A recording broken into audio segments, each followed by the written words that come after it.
Hello, I'm Don Daler, and this is 2020 in Touch. On Friday, we had a new entry in our series, Myths, Lies, and Downright Stupidity.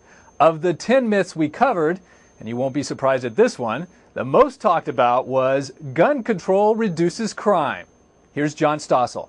It's about the weapons, the guns. Where did the killer get them? They're shocked at how easy it is to purchase a gun. It is simply too easy to obtain a firearm.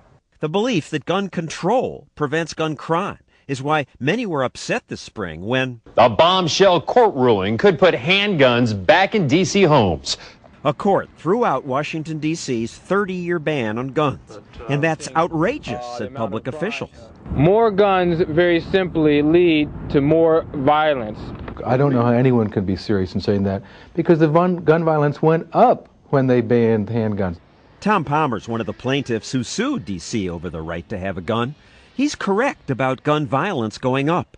Since Washington's gun law passed, the murder rate actually increased, even while America's murder rate dropped. It's because guns can also save lives, says Palmer, as one saved his years ago in California. We were walking on the street, and this group of young men took really strong exception to that. They stood up. 19 or 20 young guys followed us, and they told us, we're going to kill you, they'll never find the bodies.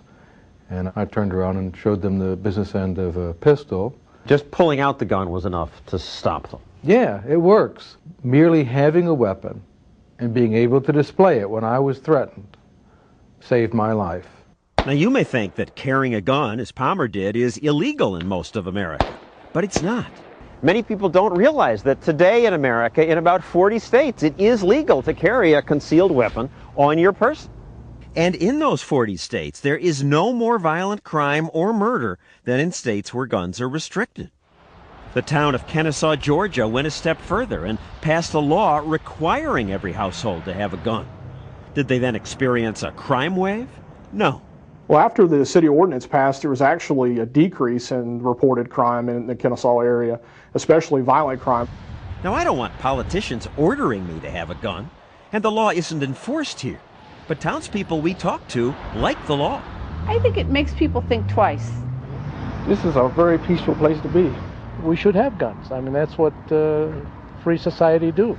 These maximum security felons said they fear an armed victim much more than the police. When you're going to rob somebody you don't know, it makes it harder. And they said gun laws don't matter to them. They don't obey them. I'm not worrying about the government saying that I can't carry a gun. I'm going to carry a gun anyway.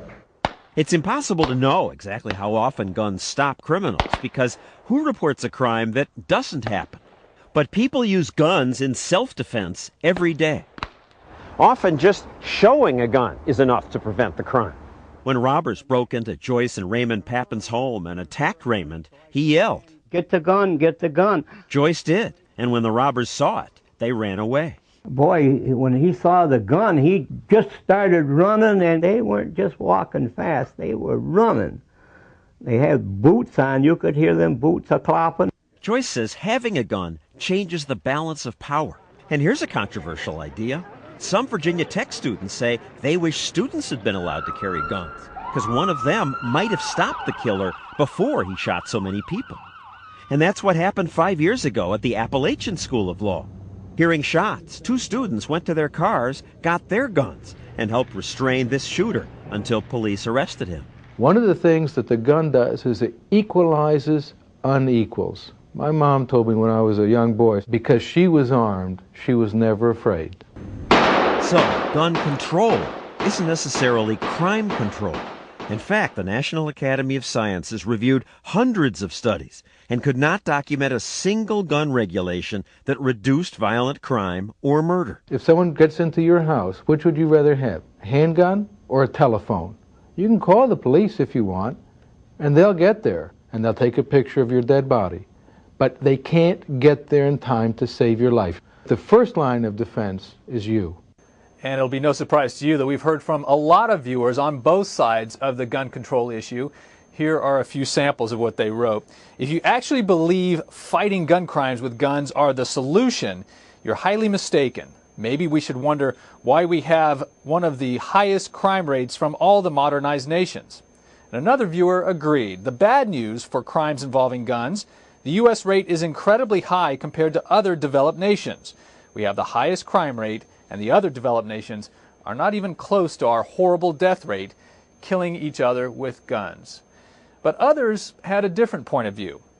Criminals prefer an unarmed public. Our nation's worst crime statistics and most horrific recent events have taken place in areas that are known to be no-carry zones for law-abiding citizens.